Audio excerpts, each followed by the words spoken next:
lakes and fields. Outdoor ramblings, rambling about the outdoors with Milton and O'Neill. Rambling about the outdoors with Milton and O'Neill. Hello, folks. I'm Milton Crabapple, and I'm here with O'Neill Williams, and welcome to another episode of Outdoor Ramblings, where we're telling stories and having fun, and we hope you're enjoying the conversation, too. How you doing, O'Neill? Doing good. It's a bright, shiny day, and it's warm, and spring's on the way, and I can't wait. Me either. I can't wait. You know, I want to start off by asking you something. You ever help your wife try to do something, and it just blows up, and next thing you know, you're the most darndest knothead on the face of the earth just for trying to help out? Well, it happens every day. Yeah, well, my crabapple, now this has been a while back. Okay. I'm reluctant to help her do some things now because of this one episode. Uh-oh. She had this parakeet, pet parakeet. She loved that thing. She'd had it for years, them things live a long time. And it got to, excuse me, I got this cough. It got to where he wouldn't eat. She said he won't eat nothing. So took him to the veterinarian, and he looked at him and said, well, I can tell why he won't eat. He said his beak has done grown out. They got to have that little thing called a cuttle bone in there that they gnaw on, and it keeps your beak filed off short. Right. He said, you didn't put one in there, and he said his beak has done grown out too long. Excuse me. And he can't eat. I said, well, what can you do for him? He said, well, I file off the end of his beak and file it off, and he'll be able to eat again. But then you need to put a cuttle bone in there with it. I said, well, how much does it cost to do that? He said, it costs about $75. Whoa, look out. I said, $75 to file the end of that bird's beak off? Well, that's highway robbery. I said, I'll just do that myself. Sure. He said, well, I wouldn't advise that. He said, if you file off just a little bit too much of his beak, he said, when he goes to drink water, he'll drown. I said, well, I'll be careful, but I ain't paying $75. So I stopped at the hardware store on the way home, and I told the fellow, I said, I need a file. He said, what kind? I said, the smallest flat file you got. He said, what you going to do with it? I said, I got a parakeet, and he can't eat because his beak is grown out too long. He said, well, you better not try to file his beak off. I said, why? He said, because if you file off just a little bit too much of it, when he goes to drink water, he'll drown. I said, well, don't give me that. I done heard that today already. I said, just give me the file. I'll take care of it. He said, well, I'd advise you not to do it. So I went home. I filed off the end of that bird's beak. Okay. Now I got to buy my crabapple a new bird. Yes, sir. I'm glad I wasn't there for that. I don't know what happened. He was dead when I took him out of the vise. I don't know what went wrong with him. But I'm just trying to help out. Okay. I know you're trying to do good. Just trying to do good, and that's how it turns out every time. Well. But I got something I want to talk to you about now. Okay. I don't have any parrot stories. I apologize for this cough, and hopefully this sinus surgery is going to fix all this up, but y'all just have to bear with me. But I have a lot of people ask me about you. It's been for years. They said, basically, now I'm going to put you on the spot, O'Neill, and I'm going to make you uncomfortable, and I know you're not going to like this at all. It's going to be like pulling teeth. But it's just got to be done, okay? It's got to be done, so bear with me. All right. Basically, folks ask me about you, how you got to be famous, how all this stuff. Basically, how did O'Neill get to be O'Neill? And I said, well, I tell you, it's a lot of stuff. It goes over a lot of years, but I said, next time I see him on the show, I'll just ask him to explain how O'Neill got to be O'Neill. Would you mind doing that and just give us a little. There ain't no little biography you can give us because there's too much. But how about just telling the listeners how O'Neill got to be O'Neill? I sure would appreciate it, and they would too. Well, I want the people that are listening, you and the people that are listening, that I'm doing this because you asked me to. Okay, and I appreciate it. You asked me to. It's not my style to want to jump in here and tell everybody about it, but I've been very, very fortunate my whole life. I'm athletically inclined, and I had wonderful parents. My father died when he was 21. He was a Air Corps fighter pilot, and I was 6 weeks old when he died. But I was extremely fortunate. My mother married when I was 3 years old, and he was a hero too. He was a radio operator on a B-29. So was my father. Yeah. Over Japan, 25 missions over Japan. So, but I was raised with a firm but kind hand. And he recognized by the time I was 8 years old that I was a good athlete. And so most of my youth and high school and college and all, the high points of those things, other than meeting Gail and from high school and getting married to her in, how long? 1965? Sounds like a long time ago, doesn't it? Other than that, it's all athletic, but there's a story or two in there worth, I guess, out of the ordinary. So in high school, I got the typical knee injury when I was 16 years old, and back then, when you got your knee hurt like that, the way they fixed it, your athletic career's over. Now, when you get a knee injury, you're done. And so I never did play football again, but I had several trophies from playing football and all. But I did get to play baseball, and I found out that was my calling. And so when I was in high school, I think it's the records, are hard to come by, or to find out about. But when I was in high school, I was the high school shortstop, and my batting average record, I think, is still the record for Georgia high school baseball. What was that average? Well, in high school, I batted 576. So I could hit. I mean, to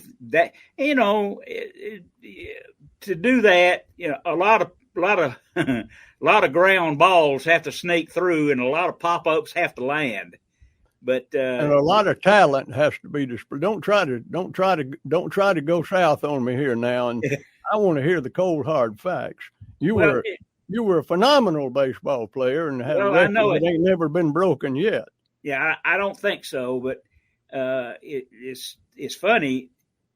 In the middle of that season, that high school season, and I was an all-state player and got all the awards and everything, but with 60% of that season gone, I was batting .818. I mean, nobody hardly ever got me out. That's something. But that was, like I said before, that a lot of balls just have to fall in line. But anyway, that was baseball, and my parents always supportive of all of that, and they wanted me to go to Emory, in which I did. I went to Emory and graduated there in 1965, and I'm not the type to be a doctor or a dentist or an attorney. So I never did go to graduate school. Now, I wouldn't want you cutting on me. No. No, that'd be amateurish. That'd be amateurish I for wouldn't sure. want you sticking nothing up me either. But I will say that the reason the value that I got, the value that I received from spending 4 years at Emory University was that I spent 4 years with a lot of ambitious, fine young men. They weren't there just to get drunk and and act out. They were there to be attorneys and lawyers and dentists, and so I spent 4 years with a lot of high-minded young men, and that's what I got from going to Emory. Now, the interesting story that makes O'Neill with regards the television show and all that. Well, let me get this straight now, if I can Okay. interrupt you now. All right. If you'd have gone to another college, like the University of Georgia, you might have become a dentist or a lawyer, but you went to Emory and you become a radio talk show host. Yeah, I don't try to figure that out. I don't know, but the transition over to television and all that's it's an interesting story to tell, of course. And keep going. Most of all, I guess if there's a story to tell about how O'Neill got to be O'Neill, is that, and I got it from my family, I guess. All those years, whether it's football, baseball, wrestling, I was a diver at Emory. I was on the swim team. I was a diver, and all of those things, I just never give up. Once I start down a path, I just don't. I can find a way to get it done, I guess. Yeah. And I think you inherit that. I think you do, and some of it gets beat into you. Well, yeah, that's right. Well, tell us how you got now. Now, most folks that know you now know you from hunting and fishing, radio and television. You're a big celebrity, and you're known all over the country, and even in other countries too. You're famous. And so, how did you get from Emory and athletes and all, and to become a hunting and fishing show host? Okay. Ever since I was 5 or 6 years old, both my grandfathers used to take me fishing, and I love going fishing. I love going hunting. And when I was, it's funny. I had a good buddy of mine, and when we were 13, 14, 15 years old, we used to fish the catfish ponds around the county, $1 a day for catfish or carp. And we figured out a way that if you could just buy some whole kernel corn and buy it in a can in the store and just broadcast it out in front of you, in just a little while, every catfish and carp in the lake would be right in front of you. And so we turned it into a business. And I would go around the lake in the mornings and tell everybody, now, if you need some fish, we'll have them right over there and we'll sell them to you. And some of them would say, well, thank you very much, young man. 12 years old, 13. But some of them would say, get out of here, you little punk. I'll catch my own fish. But before the day was over, we would have a line of people behind us saying, I'll take the next one. I'll take the next one. We turned fishing into business. There you go. And that was the first business venture. The entrepreneurial spirit. Yeah, I guess so. And so he, without calling his name, he spent his whole career with Browning Arms. And you know what I've done? So that was the kickoff, I guess, to being in the sports, fishing and hunting business.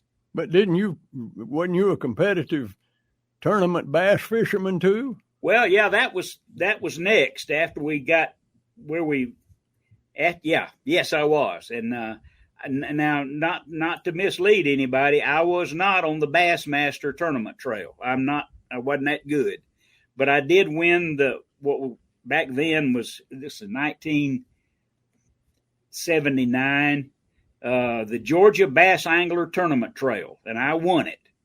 And just it's a 10 tournaments, and you build up points and you win. And I did. You know, I came in third place one time in the Crabapple Dollar Pele Classic. Did well, you'd have had time. And had it been for turtle grabbing, you would have won.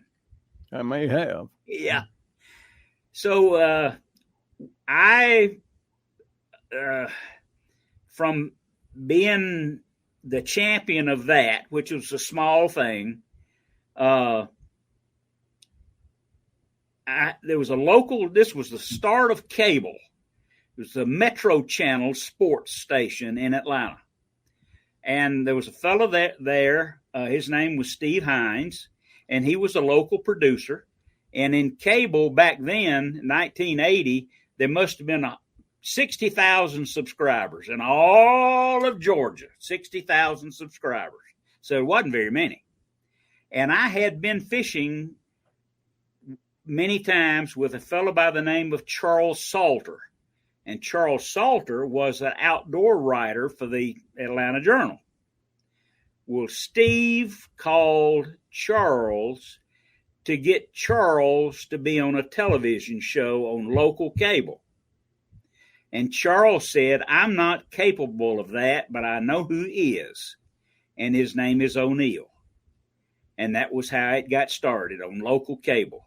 And then it went throughout Georgia and then the Southeast. And it's been on the air now for 42 years. How about that? Yeah. Ain't that something? And now, so now I want you to do, you're not going to want to do this either, I know. But you're going to have to do it. Okay. I want you to give us a list of all the accolades and awards and Hall of Fames and all that you were a member of. Now, oh, man. I know you're a member of the Outdoors Hall of Fame. You people like Bill Dance and Jimmy Houston and Roland Martin. You're right up there with all of them. Well, let's see. I'm the Legends of the Outdoors Hall of Fame, the Georgia Radio Hall of Fame, Georgia Outdoor Writers Association Hall of Fame. Oh, my goodness. That's 3. There's 6 of them, Milton, but let's see if there's something. Maybe there's some I'm on the wall. I can't. Well, I don't know them all. But Snellville Catfishing Hall of Fame, something like that. But there's 6 of them, and every one of them was a big surprise. There's one over there, North Georgia Crappie Hall of Fame. For goodness sakes, Crappie is right, but they're all over the room here and plaques and stuff. I'm proud of them. Then one of them you didn't mention, but I think you was also the Grand Marshal of the Horny Head Parade, wasn't you? Yes, I was. What's that little town down there? I've forgotten the name of it. Newton or Newbern, I think. And they asked me, one lady called me, and they were raising money for a school, and they were going to have a little parade. And it was the Horny Head Fishing Championship. And I got to ride in an open top Volkswagen. And how about that? Travis was with me, and we got to be the Grand Marshal. It's not a big town. They do have a caution light. Now, a lot of folks who don't know what a horny head is, it's a little fish that lives in creeks, and kind of fast-running creeks sometimes. And it don't get to be but about 8 or 10 inches long. A foot long would be like a 20-pound bass, I guess. Yes. But it's got little horns up on top of his head, and he uses them things to push up little pebbles in the bottom. You be going down the creek, and you see a pile of pebbles out in the middle of the creek. That's a horny head's bed. He lays his eggs in there to protect them, but he pushes them up there with them horns on his head. So that's how he got the name Horny Head. It ain't what some of y'all think. Yeah, no, but I was proud to be there and proud to be the Grand Marshal of the Horny Head Parade in Newbern, Georgia. I was Grand Marshal of the Old Soldiers Day Parade in Alpharetta one time years ago. Yeah, they used to have that parade, but it was to honor the old Confederate soldiers who came home, and and they honored them, but now they don't do it anymore because it got to be politically incorrect to honor those soldiers. And the way I look at it, I don't care what kind of uniform we're wearing, a soldier's a soldier. You bet. And a man or a woman, either one, that's gone off and had to face somebody down and fight and defend their lives and their property, they need to be honored. Sacrifice everything, put everything on the line. They don't do it anymore, and I hate that. But I was a grand marshal one year, and a fella drove me in an old antique car. I forget what model it was, but it was from back in the 1930s, and he had a big star made that went on the side of it that said Crabapple Sheriff. That's good. I kept that thing for a long time, but I wish I had a picture of it. But anyhow, so what else? What now? You did the TV show for? I called into your TV show or your radio show for 30 years. 30 years. The television show was exciting, and it was nationwide, and I came along at the right time for that, and it's still on the air. But the thing that I was most proud of in reaching out was, which is evidenced by us doing this, fishermen just can't stop talking. That's true. When did you go last? What did you catch? What did you use? When are you going to go again? Let's get together and go fishing. They just can't stop talking. So I telephoned WSB Radio and WGST and asked for the program director, and both times, and I asked them for an appointment. Well, WGST returned my call, and I went to see the program director. I pitched to have a live fishing show. And he told me, get back to me in a couple of weeks and I'll let you know. I did. He said, no, we're not going to do it. And I said, well, you're wrong. It'll work. And if you give me a chance, I'll make it work. And Gail and I used to go down to WGST on Sunday nights. I think the show started at 5 o'clock in the afternoon or 6 o'clock in the afternoon. And they had one sponsor, but we went downtown and stopped at the Varsity. We made $15 a week is how much we made on radio at that time. So eventually it changed and it got to be popular a little bit. And WSB called me for me to be at WSB. And I accepted that, of course, because the WSB signal at 4 a.m. to 6 a.m. on a Saturday morning goes to 38 states. And from that little start there at WSB, O'Neill Outside Radio became legitimately the biggest live outdoor-based radio talk show in the world. How about that? Yeah. So, but I've retired from that now.